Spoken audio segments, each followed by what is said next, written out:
Next देखो बच्चों, question number 6। In the given figure if triangle A B E is congruent to triangle A C D. बच्चों ये congruent दे रखी हैं आपको। शो क्या करना है, triangle A D E, this triangle A D E is similar to triangle A B C. इस छोटी ट्रायंगल ए डी ई को बड़ी ट्रायंगल ए बी सी के सिमिलर आपको प्रूव करना है। गिवन में क्या है, हमें एक ट्रायंगल ए बी ई और एक ट्रायंगल ए सी डी, ये दोनों हमें कॉन्ग्रुएंट दे रखी हैं। यानी जो चीज़ गिवन है उससे आपको कुछ ना कुछ ऐसा मिलेगा जिसकी हेल्प लोगे आप इनको सिमिलर करने में। ठीक है बच्चों। अब कॉन्ग्रुएंट हैं दो ट्रायंगल, तो हमें पता है कौन सी लाइफ लाइन होती है हमारे पास कॉन्ग्रुएंसी के बाद, सी पी सी टी। इस लाइफ लाइन का हम यूज़ करेंगे अब। ठीक है बच्चों। तो कौन सी ट्रायंगल्स हैं congruent, A B E and A C D. पहले मैं यहीं से स्टार्टिंग करता हूं। तो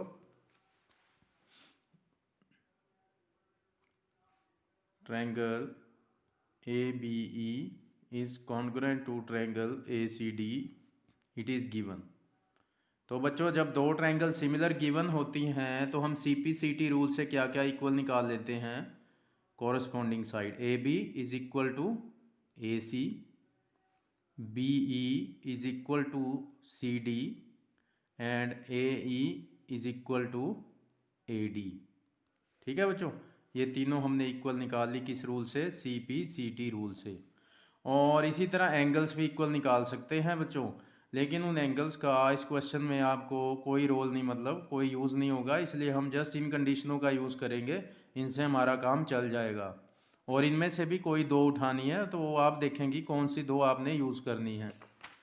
जो ट्रायंगल सिमिलर करनी है बच्चों, देखें A D E and A B C, A D E A B C, A D E A B C, ये दो ट्रायंगल आपको सिमिलर करनी है बच्चों। देखो इनमें कहीं भी आपको बी ई दिख रहा है, बी ई इकट्ठा नहीं दिख रहा, सी डी दिख रहा है इकट्ठा कहीं इन दोनों में नहीं दिख रहा, इट मीन्स आपको ये पेयर रिजेक्ट कर देना। ठीक है बच्चों। बाकी देख सकते हो आप, ए बी इकट्ठा, देखो ए बी इसमें साइड दिख रही है बच्चों, ए सी दिख रही है इसमें, ए सी, बी ए ई इसमें दिख रही है, ए डी दिख रही है। ठीक है ना बच्चों। तो इसलिए हम इनका यूज़ करेंगे। अब जिन दो ट्रायंगल को सिमिलर करना है, ध्यान से देखो उनके naming, triangle A D E and triangle A B C. यानी कि जब आप इनको सिमिलर करने लगोगे तो जब दो साइड्स की प्रोपोर्शन या तीनों साइड की जब आप प्रोपोर्शन लोगे, उसमें ऊपर कौन सी बताई थी मैंने, जो फर्स्ट ट्रायंगल की साइड है वो हम ऊपर लिखते हैं बच्चों। ठीक है ना। तो अब ये कंडीशंस देखिए हमारे पास, इनका मैंने यूज़ करना है और किस तरह से यूज़ करना है वो देखो। A D is equal to A E मैंने ऐसे लिख लिया, यहाँ से उठा लिया एक तो ये कंडीशन। अब पहले मैंने ए डी और ए ई इक्वल थे, इसको पहले क्यों लिखा वो अभी आप समझ जाओगे। और दूसरी कंडीशन है A B is equal to A C, ये दोनों हमने उठा ली। ठीक है बच्चों। अब आप सोचोगे कि मैंने ए ई और ए डी में पहले ए डी को क्यों लिखा, इक्वल हैं आगे पीछे लिख सकते हैं। अब मैं क्या करूँगा, इनको 1 2 नाम दे दो, डिवाइड कर देते हैं, 1 डिवाइड बाय 2, यानी A D upon A B is equal to A E upon A C. देखो बच्चों, तो हमें अब डिवाइड क्यों करा, आपको पता है सिमिलैरिटी में हमें साइड्स की प्रोपोर्शन लेनी होती है। ठीक है ना। कॉन्ग्रुएंसी में तो इक्वलिटी चलती है, दो साइड इक्वल है, तीन साइड इक्वल है, लेकिन प्रोपोर्शनैलिटी में, सिमिलैरिटी में तो हमें इनकी प्रोपोर्शन लेनी होती है, इसलिए मुझे डिवाइड करना पड़ा। ठीक है बच्चों। अब आप सोचो कि अगर मैं ए ई लेता, पहले A E equal to A D लिखता डायरेक्ट ये, ठीक है, तो जब मैं इनको डिवाइड करता, क्या ए ई जो है, ए ई के अपोन में ए बी आना चाहिए था, रूल के अकॉर्डिंग देखें बच्चों, ए ई, ठीक है, ए ई, इस ट्रायंगल की साइड ए ई है तो अपोन में इसके ए सी आना चाहिए था, अपोन में क्या आ रहा है, ए बी, तो वो गलत हो जाता बच्चों। ठीक है। तो ये ध्यान रखना है, थोड़ा सा हमें ये चीज़ माइंड में रखनी पड़ती है। इसके अकॉर्डिंग देखो, पहले दो लेटर ए डी तो अपोन में भी ए बी है। ठीक है। और इसी तरह इधर से ए ई है तो अपोन में इधर से क्या आ गया, ए सी। ठीक बच्चों, इसलिए ये अरेंजमेंट किया गया।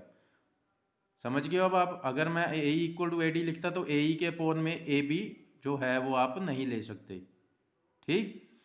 सिमिलैरिटी में ए डी के अपोन में ए बी आ सकता है, डी ई के अपोन में बी सी आ सकता है, ए ई के अपोन में ए सी।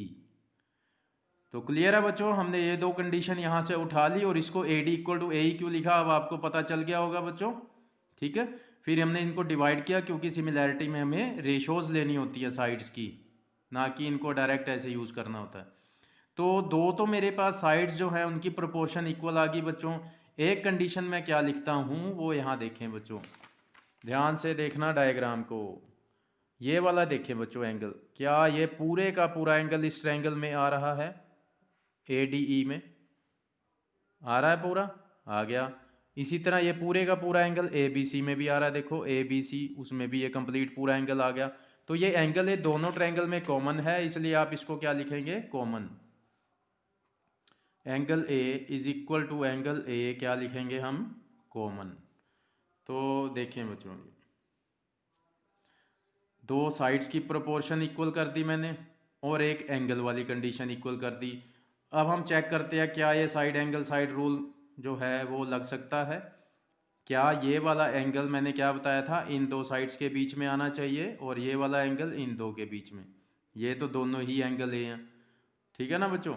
तो चेक करते हैं क्या ए डी और ए ई के बीच में एंगल ए आ रहा है। देखो ए डी और ए ई, ये रहा बच्चों ए डी, ये रही साइड ए ई। तो साफ देख सकते हो आप इन दोनों के ही बीच में आ रहा है एंगल, ठीक है ना, एंगल ए। तो सिमिलरली दूसरों के लिए भी चेक हो जाएगा, आप इजीली कर सकते हो बच्चों। इसी तरह एंगल ए इनके बीच में भी आ रहा है। तो क्योंकि एंगल बीच में आ रहा है साइड्स के, it means by side angle side rule ये ट्रायंगल्स क्या होगी बच्चों? सिमिलर हो गई है ट्रायंगल को।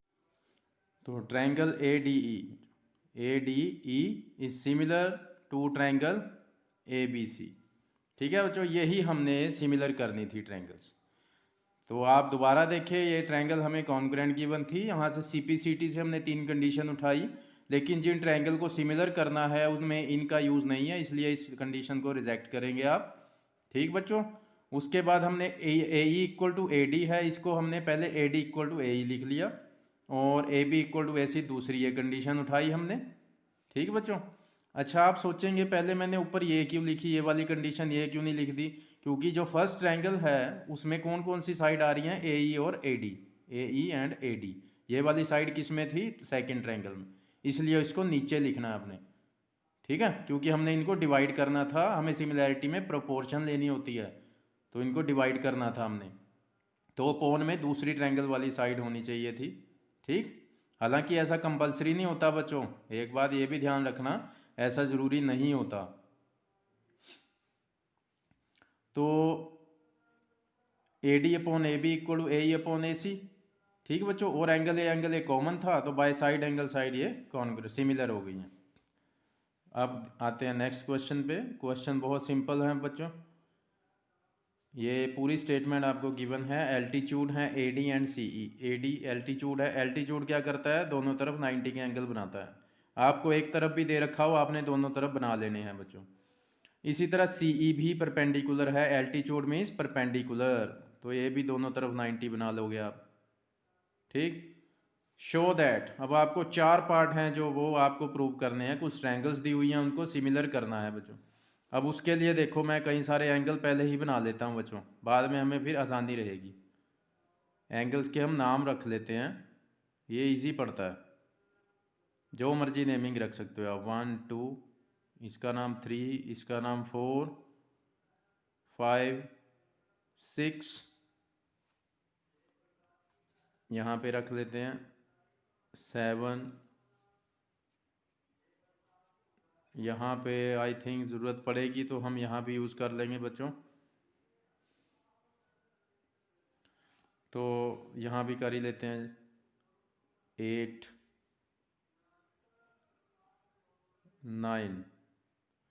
बस बच्चों इतने से काम चल जाएगा। जो जो ट्रायंगल हमें सिमिलर करने के लिए दी गई हैं, ठीक है, उनमें से मैंने कुछ एंगल जो है उनके नाम रख लिए। तो फर्स्ट पार्ट है बच्चों, फर्स्ट पार्ट क्या है? Triangle A E P and triangle C D P, इनको आपने सिमिलर करना है बच्चों। ठीक, तो ये 4 पार्ट हैं, बहुत इजी पार्ट हैं। इनमें सिर्फ आपको 2 एंगल कोई इक्वल शो करने हैं, देखना इजीली हो जाता है। ए ई पी बच्चों देखो, ए ई पी ये वाली ट्रायंगल, इसमें एंगल 390 है, और C D P, C D P, C D P इसमें कौन सा एंगल है 6, इसमें एंगल 3 और इसमें एंगल 690 डिग्री। ये फर्स्ट कंडीशन आ गई बच्चों, ये दोनों एंगल इक्वल हैं। क्यों इक्वल है? दोनों की वैल्यू क्या है 90 डिग्री। सेकंड वन इज, इसमें बच्चों ए ई पी ट्रायंगल में एंगल 1 और सी डी पी का एंगल 2, ये दोनों एंगल इक्वल हैं। किस रीज़न से? Vertically opposite angles, vertically opposite angles. तो बच्चों जैसे ही 2 एंगल इक्वल होते हैं हम क्या लिखते हैं? By angle angle similarity. ये ट्रायंगल क्या हो गई? सिमिलर हो गई। बस ये पार्ट इतना ही था। ठीक, तो छोटे छोटे से पार्ट्स हैं बच्चों। नेक्स्ट है triangle A B D and triangle C B E, A B D C B E.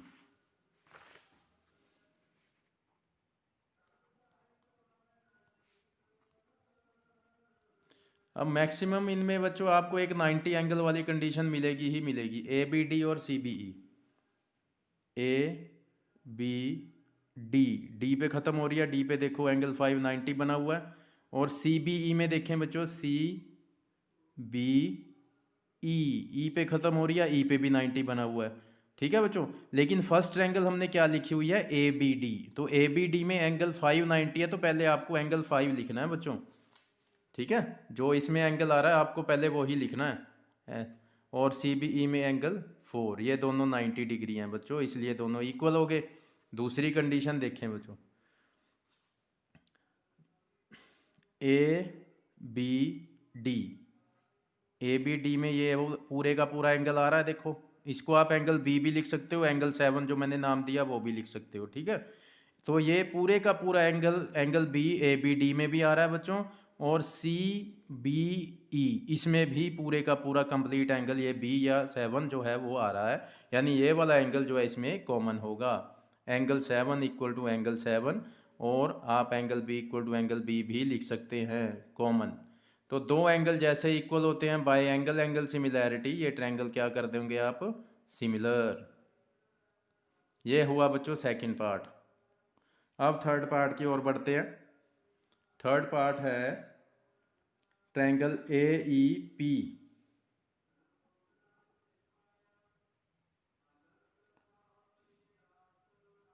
Triangle A E P and triangle A D B. अब आपको इनको सिमिलर करना है बच्चों, A E P A D B, A E P A D B, A E P, A E P में angle E यानी कि angle 390 है, और ए बी डी में बच्चों, ए बी डी में कौन सा एंगल 90 है? डी पे 5। ए ई पी में 3 और ए बी डी में एंगल 5, ये दोनों 90 डिग्री हैं। Angle 3 is equal to angle 5, these are 90 degree, so equal हो गए बच्चों, दोनों की वैल्यू 90 सेम है। और दूसरा देखें बच्चों, ए ई पी और ए बी डी में ध्यान से देखना, ये है ट्रायंगल ए ई पी। इस ट्रायंगल में देखो ध्यान से बच्चों, इस ट्रायंगल में ये वाला एंगल पूरे का पूरा आ गया। ठीक है, ऐसे तो एंगल है बच्चों यहाँ से लेके यहाँ तक है, एंगल है यहाँ से लेके यहाँ तक है, लेकिन इस ट्रायंगल के अंदर देखो ए का इतना पोर्शन आ रहा है, यानी कि एंगल 9 आ रहा है ना इसमें, और यही सेम एंगल 9 जो है वो इस ट्रायंगल में भी आ रहा है। देखो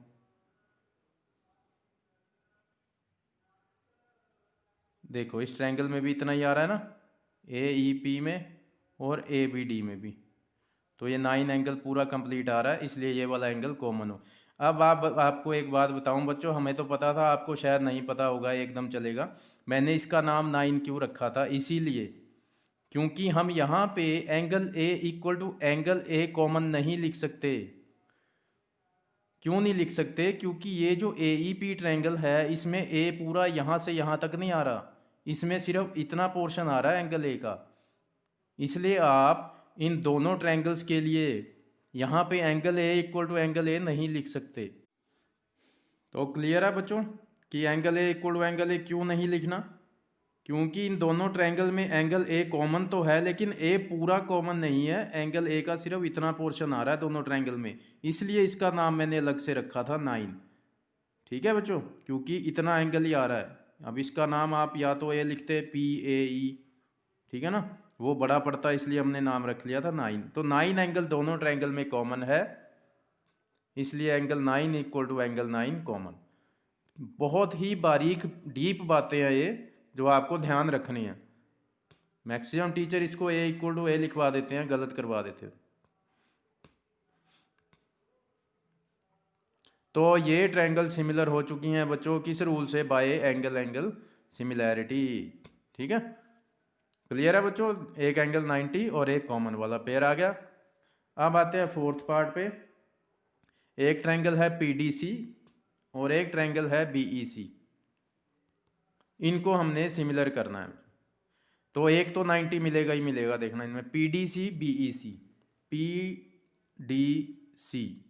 PDC, इसमें कौन सा? एंगल D, एंगल 6, D नहीं मैं इसको बोल सकता, एंगल D बच्चों यहाँ से लेके यहाँ तक ये पूरा एंगल D है। तो इसमें सिर्फ D का ये वाला हिस्सा आ रहा है, इसलिए इसका मैंने अलग से नाम रखा है 6।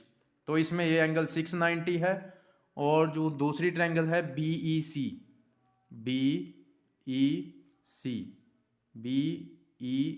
ये वाला एंगल, एंगल 4। ठीक है बच्चों, पहले ट्रायंगल लिखी हुई है CDP में कौन सा एंगल आ रखा है? 6, और BEC में 4, ये 90 है। तो पहली कंडीशन आएगी ये वाली, जो एंगल पहली ट्रायंगल में आ रहा है वो इसके नीचे ही लिखना है, फर्स्ट। अब दूसरा देखते हैं बच्चों PDC और BEC में, ध्यान से देखना, इसमें भी यही वाला काम होना है। देखो PDC, ये वाली ट्रायंगल है PDC। तो इस ट्रायंगल में देखो C का ये वाला पोर्शन, वैसे C एंगल यहाँ से लेके यहाँ तक पूरा है बच्चों, इसीलिए मैंने इसका नाम अलग से 8 रखा है, कि इस ट्रायंगल में C का सिर्फ ये वाला पोर्शन आ रहा है, जिसको मैंने 8 नाम दिया।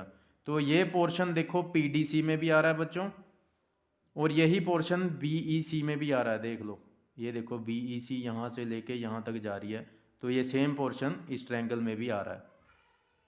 ठीक है बच्चों, तो एंगल 8 दोनों में कॉमन लिखोगे आप, एंगल C कॉमन नहीं लिखोगे, क्योंकि C तो यहाँ से यहाँ तक है पूरा, लेकिन इस ट्रायंगल में तो इतना पोर्शन ही आ रहा है ना C का, तो आप पूरा नहीं उठा सकते कभी भी, ये ध्यान रखना। इसलिए आपको ये नहीं लिखना, क्या लिखना है? Angle 8 is equal to angle 8 common. ठीक है बच्चों, ये दोनों ट्रायंगल में आ रहा है। तो अगेन दोनों एंगल इक्वल हैं, तो बाय एंगल एंगल सिमिलैरिटी ये ट्रायंगल्स भी क्या हो गई? सिमिलर। क्लियर है बच्चों? तो ये था क्वेश्चन नंबर 7।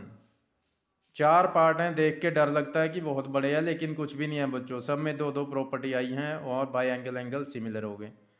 ठीक है बच्चों, तो अब करते हैं हम नेक्स्ट क्वेश्चन।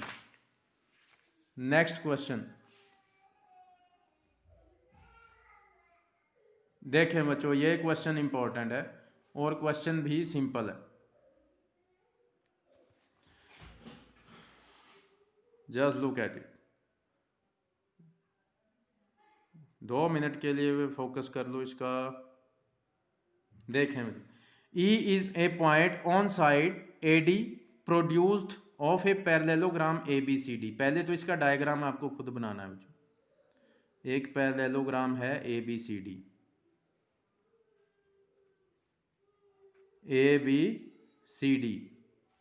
अब ये E पॉइंट किसके ऊपर है बच्चों? AD साइड के ऊपर। AD को क्या किया? प्रोड्यूस्ड, मतलब आगे बढ़ा दिया उसको। AD साइड को आगे हमने बढ़ाया किस पॉइंट तक? Up two point E। ठीक है बच्चों, E किस पॉइंट पे? E पॉइंट कहाँ पे है? AD साइड के ही ऊपर है, लेकिन AD को क्या किया जब हमने प्रोड्यूस किया तो उसके ऊपर आया है E पॉइंट। ठीक, आगे BE intersect CD at F।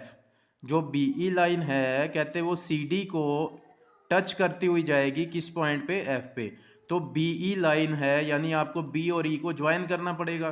तो हम BE लाइन को ज्वाइन कर देते हैं, बाकी काम हमारा अपने आप बन जाएगा। देखो जैसे ही मैंने BE को ज्वाइन किया तो ये BE लाइन CD को इंटरसेक्ट करती हुई गई, तो किस पॉइंट पे इंटरसेक्ट करेगी? F पॉइंट पे।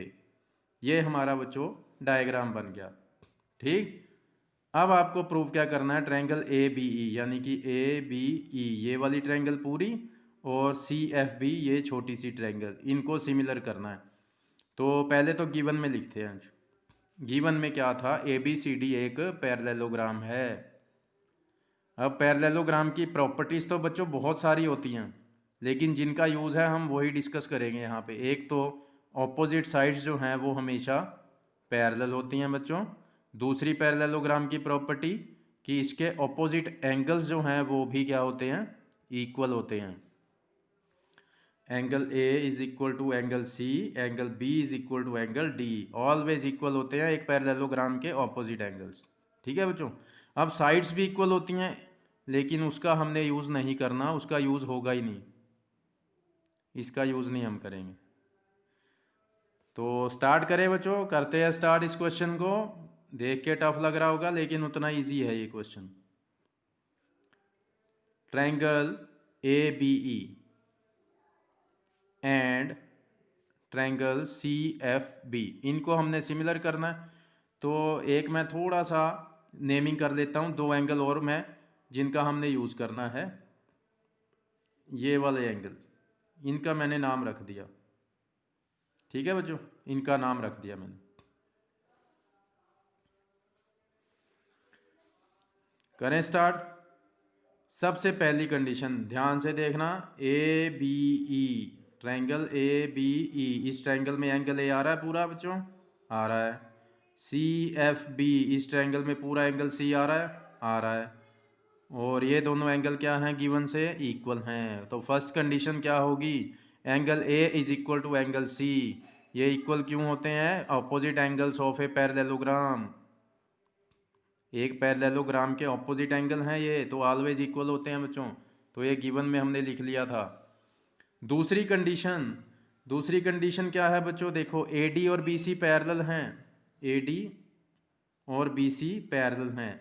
तो अगर AD BC के पैरेलल है तो ये लाइन जितनी मर्जी लंबी हो जाए बच्चों, ये पूरी की पूरी लाइन इसके पैरेलल होगी ही होगी। ये मैथ्स का रूल होता है। तो अब देखो, आप अब AD को ना देख के सीधा AE लाइन को देखो और इधर से ये BC लाइन को देखें। ठीक, और ये वाली लाइन देखें बीच में, ये यहाँ पे एंगल क्या बनाया हुआ मैंने? 1। यहाँ पे क्या बनाया हुआ? 2। तो ध्यान से देखो जरा, ये Z शेप दिख रही है आपको? Z शेप में जो ये एंगल होते हैं कॉर्नर्स पे, इनको क्या बोलते हैं हम? Alternate interior angles. और ये अल्टरनेट एंगल क्या होते हैं बच्चों? इक्वल होते हैं जब दो लाइंस पैरेलल दी होती हैं आपको। तो AE और BC जो है वो पैरेलल हो गई हैं। क्यों पैरेलल होगी? क्योंकि AD BC के पैरेलल है बच्चों। पैरेललोग्राम की प्रॉपर्टी है ऑपोजिट साइड पैरेलल। तो अगर AD पैरेलल है BC को, तो ये पूरी लाइन AE भी पैरेलल होगी। तो जब ये लाइन पैरेलल है तो हम पैरेलल लाइन की प्रॉपर्टी यूज़ कर सकते हैं। कौन सी? अल्टरनेट इंटीरियर की। 1 और 2 अल्टरनेट इंटीरियर एंगल है Z शेप। तो अल्टरनेट एंगल क्या होते हैं बच्चों? इक्वल होते हैं। इसलिए मैंने इनका नाम रख दिया था 1, 2 अल्टरनेट इंटीरियर एंगल्स। तो दो एंगल इक्वल शो कर दिए, तो आप क्या लिखेंगे? बाय एंगल सिमिलैरिटी ये ट्रायंगल्स क्या होगी बच्चों? सिमिलर हो गई हैं। ठीक है बच्चों, तो ये था क्वेश्चन नंबर 8। इंपॉर्टेंट क्वेश्चन है, कई बार आया हुआ है बोर्ड एग्जाम्स में। तो डायग्राम खुद बनाना होता है आपको। क्वेश्चन देखो बिल्कुल सिंपल है, एक बार डायग्राम बन गया तो बच्चों बाकी क्वेश्चन हम कल करेंगे। आप यहाँ तक अपना रिवाइज करते रहना इसको साथ साथ, बाकी कल करते हैं। ओके।